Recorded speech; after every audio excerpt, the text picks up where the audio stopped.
बताइए अच्छा इंसान किसको बोलेंगे?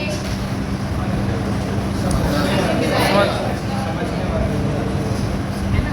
अभी अच्छा इंसान का क्या परिभाषा है? अभी अच्छा उसको बोलते हैं जो बहुत सहता है ना, बहुत झेलता है। जैसे घर परिवार या आसपास जितने भी बेवकूफ़ लोग हैं जो गलत करते हैं, गलती करते हैं, उन सबको वो झेलता है, सहता है, उनकी सारी गलती माफ़ करता है या लेट गो करते हुए वो पूरे परिवार को लेके चलता है, लेकिन वो खुद दुखी रहता है ना। तो यहाँ पे हो क्या रहा है कि वो खुद परेशान है और दुखी है। एक तो ये सिचुएशन है कि हम अपने लाइफ में सबको झेलें और सहें और हम अपनी ज़िंदगी जिए, तो उसको हम बोलते हैं कि बेचारा कितना अच्छा इंसान है, वो सबको लेके चल रहा है, झेलते हुए चल रहा है। एक ये तरीका है जीने का। लेकिन यहाँ पर क्या हो रहा है कि हम कहने के लिए ज़रूर कह रहे हैं वो अच्छा है, लेकिन ये अच्छा इंसान दुखी भी है। अच्छा इंसान दुखी है, लेकिन रियल में होना क्या चाहिए? अच्छा इंसान का मतलब वो सुखी भी होना चाहिए। अच्छा इंसान किसको कहेंगे? जो स्वयं सुखी है और दूसरों की गलती या नासमझी को ठीक करने की योग्यता भी रखता है, दूसरों को समझने की क्वालिटी भी रखता है वो। तो अच्छा वो है जो खुद भी खुश है और दूसरों की गलतियों को समझता है और उनके साथ बैलेंस करके जीता है। या तो उनको जो गलत है उनको ठीक करने के लिए वातावरण देता है, अपना कोई है तो वातावरण देता है या जिम्मेदारी महसूस होती है। तो एक है समझना और माने झेलना, और दूसरा हम कह रहे हैं इसकी जगह पर हम कह रहे हैं समझना। काफी लोग बताएं हमको जिंदगी को समझते हुए जीना है कि झेलते हुए जीना है? समझते हुए। तो समझना और झेलना एक है कि अलग अलग है? अलग अलग अलग अलग है। जैसे रूम पार्टनर जो है उसकी कुछ चीज़ें आपको पसंद नहीं है। क्या पसंद नहीं है? वो फ़ोन में ज़ोर ज़ोर से बात कर रहा है, आप पढ़ रहे हो, आप सो रहे हो तो अगला लाइट चालू कर लिया, आपको अभी ठंड लग रही है तो अगले ने पंखा ज़्यादा तेज कर दिया, है ना। या रूम में गंदगी फैली है, उसको कभी साफ ही नहीं करता, हम ही अकेले करते रहते हैं। तो ये क्या हो रहा है? यहाँ पर हम रूम पार्टनर को कुछ नहीं बोल रहे, हम क्या कर रहे हैं? एडजस्ट कर रहे हैं, झेल रहे हैं उनको, है ना। उन्होंने फुल पंखा चलाया तो हम कंबल ओढ़ के सो गए, है ना। हम बहुत सारा कंप्रोमाइज़ कर रहे हैं और परेशान भी हैं, है ना। और हम चाह रहे हैं कि भाई झगड़ा मत हो, इसलिए मैं ये सारे एडजस्टमेंट कर लूँ, क्योंकि ये किचन पिचन मुझे नहीं चाहिए, झगड़ा नहीं चाहिए। तो शांति बनाए रखने के लिए वो सब करता है, लेकिन वो खुश भी नहीं है, उसको काफ़ी अनकंफर्टेबल होता है उस रूम पार्टनर के साथ में। तो यहाँ क्या कर रहा है वो रूम पार्टनर? झेल रहा है उसको, वो झेलते हुए उस हॉस्टल में, उस रूम में रह रहा है उनके साथ। तो उसका भड़ास कहाँ निकलता है? दूसरे दोस्त के पास निकलता है, अरे मेरा रूम पार्टनर बहुत बेकार है, उसकी ये आदत से मैं बहुत परेशान हूँ, मैं तो रूम चेंज करना चाहता हूँ। तो यहाँ झेलते हुए चल रहे हैं उनके साथ। इसी को अगर ठीक करना है तो रूम पार्टनर के साथ झेलते हुए, हमने कहा आपसे कि रूम पार्टनर को झेलते हुए मत जियो, समझते हुए जियो, तो आप दुखी नहीं रहोगे। तो कैसे समझे रूम पार्टनर को? बताओ, चलो आप ही लोग बताओ कैसे समझे?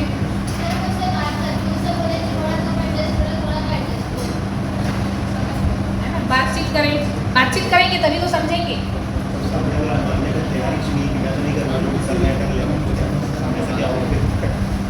क्या लगता है सामने वाले से बातचीत करने से अगला बिल्कुल नहीं मानता है?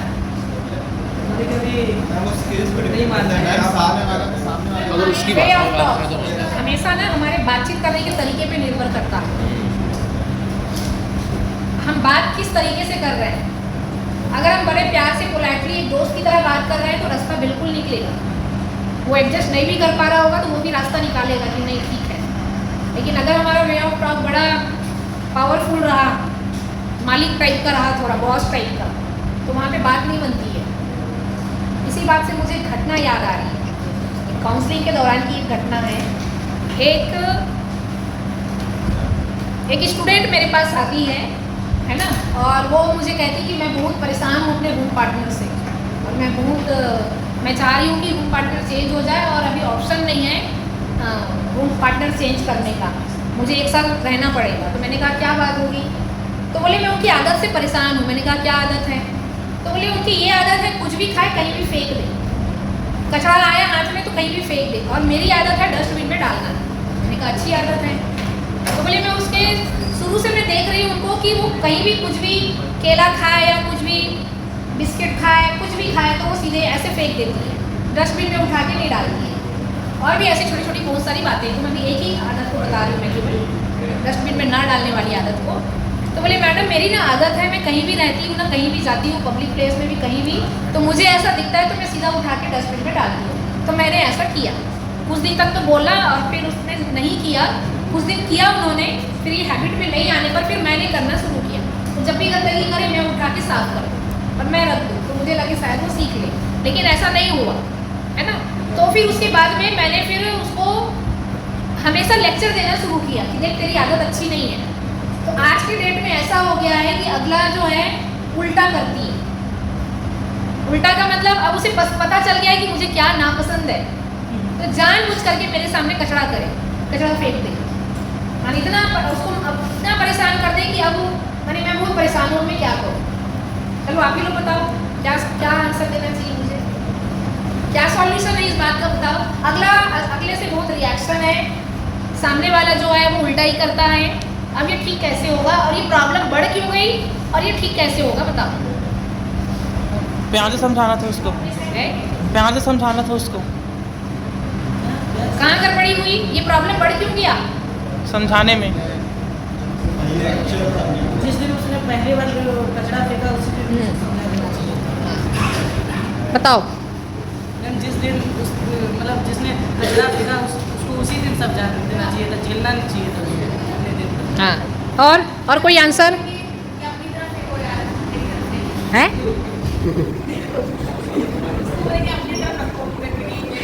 हाँ और कोई आंसर?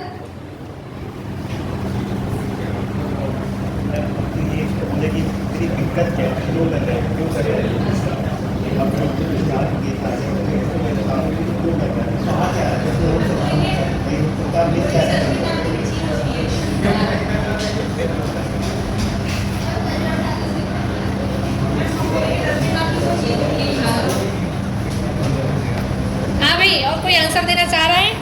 पहले प्यार से समझाना चाहिए था, फिर नहीं मानती तो फिर ठोक दो।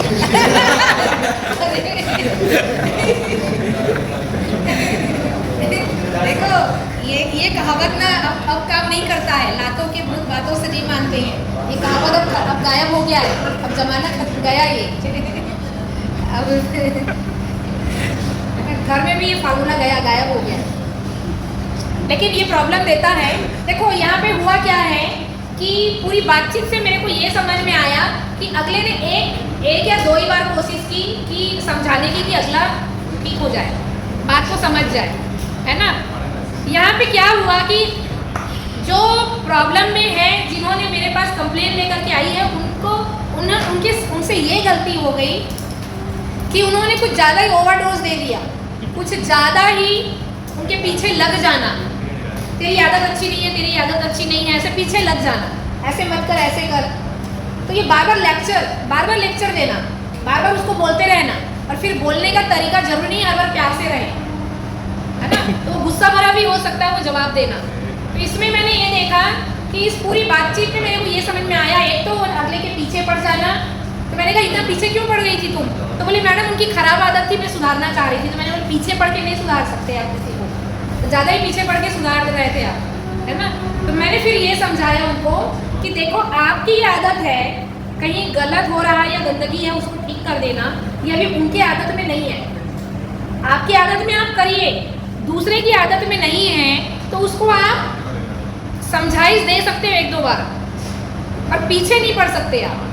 धीरे आपके आचरण में हो सकता है कि आप उनको ना डांटते या ज़्यादा ना बोलते, तो धीरे वो आपकी बात में आ जाए, है ना। लेकिन जब वो अगला देखता है कि अपना रुआब झाड़ रहे, अपने आप को कुछ ज़्यादा ही अच्छा बता रहे हैं कि हाँ भाई मैं तो पूरा सफाई अभियान वाला पर्सन हूँ, तो इस तरह से ज़्यादा ही उनको ओवर स्मार्ट हमारा दिखने लगता है, तो अगला उल्टा ही चलता है। एक तो वो है ही उस चीज़ में वीक पॉइंट, और उसके ऊपर और ये बढ़ गया। इसलिए यहाँ पर गड़बड़ क्या हो गया, यहाँ पर ये हो गया कि हमारे अंदर पेशेंस नहीं था। पहला तो ये भी करना चाहिए कि अगला जो कर रहा है उसको करने दिया जाए, आप उसके पीछे मत पड़ो, है ना। और अगर कचरा जो है रूम में है, अगर ऐसा कुछ, तो ठीक है आप कचरे करो, लेकिन तो उन्होंने कहा कि कचरे आप अपनी तरफ रखो, है ना, इधर मत ला। तो कहने का मतलब आपको कहीं ना कहीं कंप्रोमाइज आपको ये करना पड़ेगा कि आप उनके पीछे ना पड़ो। पीछे पड़ जाते हैं, यही प्रॉब्लम है। अच्छा इंसान वो है जो खुद को समझता है और दूसरों को भी समझता है और दूसरों की गलती पर खुद रिएक्ट नहीं करता, अप्रभावित रहता है और सामने वाले को समझकर समझा पाता है। समझाना कैसे होता है? समझाना हमेशा पोलाइटली, प्यार से ही होता है। बहुत बार बार उसको है ना डांट के ये एहसास दिला करके कि तुम गलत हो, तुम्हारे लिए ये अच्छी बात नहीं है, तुमको सुधरना चाहिए, तुम वैसे हो वैसे। ये बहुत ज़्यादा लेक्चर जो है वो भी कभी कभी अगले को हजम नहीं होता है ना। तो अगला सही है, मैं नहीं बोल रही, लेकिन सामने वाला अगर गलत है तो उस गलत इंसान को कैसे डील करें, कैसे ठीक करें, कैसे उनके साथ चल पाए, उसके लिए बहुत पेशेंस की ज़रूरत है। तो अगर हम सही हैं, हम समझदार हैं, तो पेशेंस की भी ज़रूरत नहीं है, वो अंदर रहेगा ही, हमारे अंदर हड़बड़ी नहीं रहेगी, हम अगले के पीछे चढ़ाई नहीं करेंगे। तो ये कहना गलत है कि जो सहता है, जो पिसता है ना, वो समझदार है, अच्छा है, ऐसा नहीं है। हम सह रहे हैं, पीस रहे हैं क्योंकि अभी हमारे पास सही समझ नहीं है। बस अच्छे ज़रूर हैं अंदर से, लेकिन समझने की क्वालिटी नहीं है, इसलिए सह रहे हैं, पीस रहे हैं।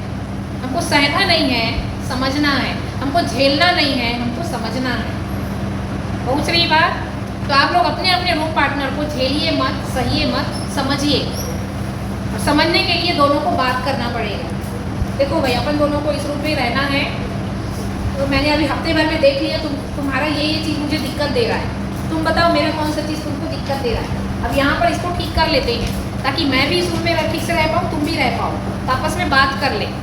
एक तो ये बात। दूसरा, तो अभी मैंने ये भी देखा है कि कई लोग रूम पार्टनर कैसा होगा को लेके पहले से टेंशन पालना शुरू कर देते हैं, पता नहीं कैसा होगा। तो इसलिए टेंशन पालने की ज़रूरत नहीं है। भरोसा करिए, वो भी इंसान ही होगा आप ही की तरह। आप इंसान हो, वो भी इंसान है। आप चाहते हो कि मैं अपने कंफर्ट जोन में रहूँ, वो भी चाहेगा। आप भी चाहोगे कि थोड़ा वो मेरे को समझे, मैं भी उनको समझूं, वैसा वो भी है। कोई अलग नहीं है ना, वो कोई खतरनाक चीज़ नहीं है, वो भी एक ह्यूमन बीइंग है। बस बातचीत करना पड़ेगा पेशेंस के साथ, बस, और कुछ नहीं। जहाँ लग रहा है हमारी चीज़ें मैच नहीं हो रही है, बात कर लो, है ना। तुमको रात भर फ़ोन में बात करना है तो तुम रूम में मत करो, बाहर बैठ के बात कर लो, गैलरी में साथ में टहलते हुए बात कर लो, लेकिन रूम में नहीं। लाइट से रिलेटेड है, उस पर भी बात कर लो, है ना। नाइट लैम्प रहता है पढ़ने के लिए, आप वो ले लो। पूरी लाइट जलने से मुझे दिक्कत हो रही है, नाइट लैम्प तुम रख लो। बहुत सारी चीज़ें हैं, आपस में बात कर लो। तुम्हारे बार ढेर सारे फ्रेंड आ रहे हैं रूम में, मैं डिस्टर्ब हो रहा हूँ, तो फ्रेंड के लिए बाहर रहता है जो हॉल, जहाँ पे गेस्ट रूम वाला, वहाँ मिल लिया करो। कभी कभी आ गए, मैं नहीं हूँ, आ गए, अच्छी बात नहीं, आपस में बात करो। हम क्या करते हैं, बात नहीं करते हैं और कंप्लेंट इकट्ठा करते जाते हैं। मैं एक बार समझाने के बाद फिर बार वही काम कर रहा है। फिर तुम जैसे एक बार समझा दिए उसको, लेकिन वो मान नहीं रहा है, मतलब एक बार समझा दिए समझ गया। ठीक है। जैसे पहली बार समझाया वो समझ गया, ठीक है। रिमाइंडर करता वही है जो उसका मन। ठीक है ना, हफ्ते में एक दिन रिमाइंडर, प्यार से। पिछली बार बात हुई थी ना हम दोनों की, तुमने हाँ बोला था, भाई तुम ध्यान नहीं दे रहे, इसको ठीक करो, मुझे दिक्कत हो रही है, प्यार से रिमाइंडर। अरे हाँ, सॉरी मैं भूल गया, है ना, तुमने अपनी बात हुई थी, मैं ध्यान नहीं दे पा रहा हूँ, है ना। तो रिमाइंडर ज़रूर दें। अब कब तक? ऐसा नहीं कि मैं 5 बार रिमाइंडर दूंगा, 6वीं बार गुस्सा ना। मैं ये कह रही हूँ, आपको 100 बार भी देना पड़ सकता है रिमाइंडर। आप अपना प्रयास जारी रखिए और इंतज़ार करिए उसके ठीक होने का। उसकी लंबे समय की आदत है। ये सहना कभी हुआ जब आप उसको नहीं समझ पा रहे। ठीक से समझना है इसको। अगर आप समझ पा रहे हो कि नहीं, वो एक न एक दिन ठीक जरूर होगा, वो मानेगा इस बात को, वो करेगा, अगर ये विश्वास है तो सहोगे नहीं आप लंबे समय तक इंतज़ार करोगे। और अगर ये समझ नहीं है हमारे अंदर, तो बहुत जल्दी रिएक्शन आएगा। बस 5-6 बार बोला, अब बहुत हो गया, है ना। अब बार बात होगी, वो गुस्सा शुरू वहाँ से फिर गुस्सा ही आएगा। रूम पार्टनर चेंज करना आसान है कि समझना आसान है? रूम पार्टनर चेंज करना आसान है, समझना अभी आसान नहीं है। लेकिन जितना रूम पार्टनर चेंज करना कठिन है, कॉलेज में अभी उतना, हॉस्टल में इतना इजी प्रोसेस नहीं है, अभी नहीं हो रहा है। अपनी आदत बिगाड़ना उससे आसान नहीं है। आदत बिगाड़ना आसान है, पर उस बिगड़े हुए आदत के साथ रहना आसान नहीं है। आदत बिगाड़ना आसान है, पर उस बिगड़े हुए आदत के साथ रहना आसान नहीं है, तकलीफ देता है। आप खुद अपने ऊपर सोचो ना, अगर हमारे अंदर कोई खराब आदत है, कुछ लापरवाही है, मान लो खराब आदत भी अच्छा शब्द नहीं है, हमारे अंदर कुछ लापरवाही है, गलती है, हमको अगर कोई ठीक करने का मौका दे तो टाइम तो लगेगा ना। अगर हमको हमारी गलती को ठीक करने का कोई मौका दे तो टाइम लगेगा कि नहीं, कि तुरंत ठीक हो जाएगा? टाइम लगेगा। मैं बस ये कह रही हूँ। और ये ठीक जरूर होगा, तब ठीक जरूर होगा जब अगला मेरे ऊपर गुस्सा नहीं करेगा और बार बार मुझे टाइम देगा, बार बार मुझे मौका देगा, तो सुधरने के पूरे चांस हैं। और अगले पेशेंस खो दिया, अगले ने हमको उल्टा सीधा बोलना शुरू कर दिया, तो वहाँ से लड़ाई शुरू। वहाँ तो सुधरेंगे तो नहीं और बिगड़ के दिखाएंगे तुमको। एंगर मैनेजमेंट पे बात करेंगे ना, तब ये इस पर बहुत अच्छे से डिस्कस करेंगे अपन। हाँ, जैसे आपने बताया रूम पार्टनर के लिए, हाँ। अगर यही चीज़ अगर लाइफ से रिलेटेड हो तो चेंज करना आसान है कि लाइफ पार्टनर फिर से पूछो, अगर ये रूम पार्टनर के अलावा कोई और हो तो? मतलब लाइफ से रिलेटेड होता है तो क्या करना? हस्बैंड वाइफ रिलेशन में अगर ये प्रॉब्लम है तो रूम पार्टनर में तो ये ऑप्शन है। देखो चेंज कर दो। देखो रूम पार्टनर मैं समझ रही हूँ, एक रिश्ता है जहाँ रूम पार्टनर चेंज हो सकता है, दोस्त छोड़ सकते हैं, मैं इसीलिए हस्बैंड वाइफ में बोल रही हूँ। ये एक ऐसा रिश्ता है यहाँ कैसे करें? अगर गर्लफ्रेंड बॉयफ्रेंड रिलेशन है तो वो ब्रेकअप तक चला जाता है, मैं इसलिए उसको भी मैं नहीं बोल रही। परमानेंट रिलेशन है, माँ और बच्चे का रिलेशन, बाप और बच्चे का रिलेशन, पति और पत्नी का रिलेशन, वो एक ऐसा रिलेशन है जहाँ पे आप छोड़ के कहाँ भागोगे, हॉस्टल थोड़ी है। तो वहाँ पर भी देखो, वापिस मैं उस फिल्म पे आती हूँ, तारे ज़मीन पर। फादर का ही तो बच्चा था, उन्हीं का बेटा था, किसी और का तो नहीं था।